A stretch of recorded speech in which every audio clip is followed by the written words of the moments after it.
നമസ്കാരം. തമിഴ്നാട് നിയമസഭാ തെരഞ്ഞെടുപ്പിന് പിന്നാലെ ഇന്ത്യ മുന്നണിക്കുള്ളിൽ രൂപപ്പെട്ട രാഷ്ട്രീയ പ്രതിസന്ധികൾക്കിടയിൽ സഖ്യകക്ഷികൾക്ക് പിന്തുണയുമായി സമാജ്വാദി പാർട്ടി അധ്യക്ഷൻ അഖിലേഷ് യാദവ് രംഗത്തെത്തിയിരിക്കുകയാണ്. രാഷ്ട്രീയ പ്രതിസന്ധി ഘട്ടങ്ങളിൽ പങ്കാളികളെ കൈവിടുന്നവരല്ല തങ്ങളെന്ന് വ്യക്തമാക്കിയ അഖിലേഷ് യാദവ് തമിഴ്നാട്ടിൽ DMKയുമായുള്ള സഖ്യം ഉപേക്ഷിക്കുവാനുള്ള കോൺഗ്രസ് നിലപാടിനെതിരെയുള്ള പരോക്ഷ വിമർശനമാണ് ഉയർത്തിയത്. തൃണമൂൽ കോൺഗ്രസ് അധ്യക്ഷൻ മമതാ ബാനർജിയെ, അതുപോലെ തന്നെ DMK അധ്യക്ഷൻ MK സ്റ്റാലിൻ എന്നിവർക്കൊപ്പമുള്ള ചിത്രങ്ങൾ എക്സിൽ, അതായത് സോഷ്യൽ മീഡിയ പ്ലാറ്റ്ഫോമായ എക്സിൽ പങ്കുവച്ചുകൊണ്ടാണ് മുൻ ഉത്തർപ്രദേശ് മുഖ്യമന്ത്രി കൂടിയായ അഖിലേഷ് യാദവ് സഖ്യകക്ഷികളുമായുള്ള ബന്ധത്തിൻ്റെ ആഴം വ്യക്തമാക്കിയത്. പശ്ചിമ ബംഗാളിലെ തിരിച്ചടികൾക്ക് ശേഷം മമതാ ബാനർജിയെ അവരുടെ വസതിയിൽ സന്ദർശിച്ച് കൂടിക്കാഴ്ച നടത്തിയ ശേഷമാണ് അഖിലേഷ് യാദവ് ഈ പോസ്റ്റ് പങ്കുവച്ചത്. തമിഴ്നാട് നിയമസഭാ തെരഞ്ഞെടുപ്പിൽ ഏറ്റവും വലിയ ഒറ്റക്കക്ഷിയായി TVK മാറിയെങ്കിലും വിജയുടെ പാർട്ടി കേവല ഭൂരിപക്ഷം ലഭിക്കാത്ത സാഹചര്യമാണ് നിലവിലുള്ളത്.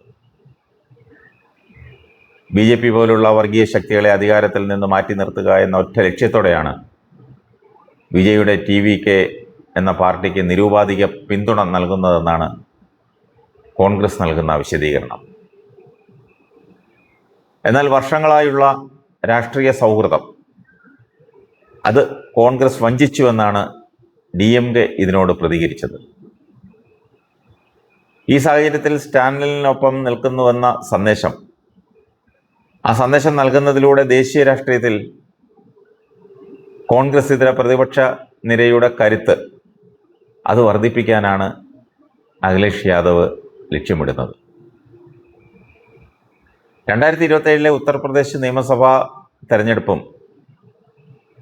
2029 ലോക്സഭാ തെരഞ്ഞെടുപ്പും, ഈ രണ്ട് തെരഞ്ഞെടുപ്പും വരാനിരിക്കെ കോൺഗ്രസിനെ ഒഴിവാക്കിയോ അല്ലെങ്കിൽ നേതൃസ്ഥാനത്ത് നിന്ന് മാറ്റിയോ ഉള്ള മുന്നണി ശ്രമങ്ങൾ ഉണ്ടായേക്കും. അതിൻ്റെ സൂചന കൂടിയാണ് അഖിലേഷ് യാദവിൻ്റെ ഈ പ്രസ്താവന നമുക്ക് കാണാൻ സാധിക്കുന്നത്. തെക്കേ ഇന്ത്യയിൽ മാത്രമാണ് BJPയുടെ ചൂതാട്ടവും ഉടായിപ്പും ഒന്നും നടക്കാത്തത്. അതിൽ പോലും കേരളത്തിൽ ഇത്തവണ 3 നിയമസഭാ സീറ്റ് അവർ പിടിച്ചു. അതൊരു അപായ സൂചനയാണ്. അവർ പിടിച്ച 3 സീറ്റുകളും ഇടതുപക്ഷത്തിൻ്റെ കയ്യിലിരുന്ന സീറ്റുകളാണ്. അതുകൊണ്ട് തന്നെ വരുന്ന തെരഞ്ഞെടുപ്പിൽ അത് ആശങ്കപ്പെടേണ്ടതില്ല, ആ അക്കൗണ്ടുകൾ പൂട്ടിക്കെട്ടിക്കുമെന്നാണ് ഇടതുപക്ഷ മുന്നണി പറയുന്നതും. മാത്രമല്ല, ഈ 3 പേരെ കൊണ്ട് നിയമസഭയിലോ പുറത്തോ ഒരു ചലനവും ഉണ്ടാക്കാൻ സാധിക്കത്തുമില്ലെന്നാണ് അവർ അവകാശപ്പെടുന്നത്. ഈ 3 മണ്ഡലങ്ങളിലും ഒന്നും നടക്കാൻ പോകുന്നില്ല. വരുന്ന ലോക്സഭാ തെരഞ്ഞെടുപ്പിൽ എല്ലാ സൗന്ദര്യ പിണക്കങ്ങളും മാറ്റിവെച്ച് ഇന്ത്യ മുന്നണി ഒറ്റക്കെട്ടായി നിന്നെങ്കിൽ മാത്രമേ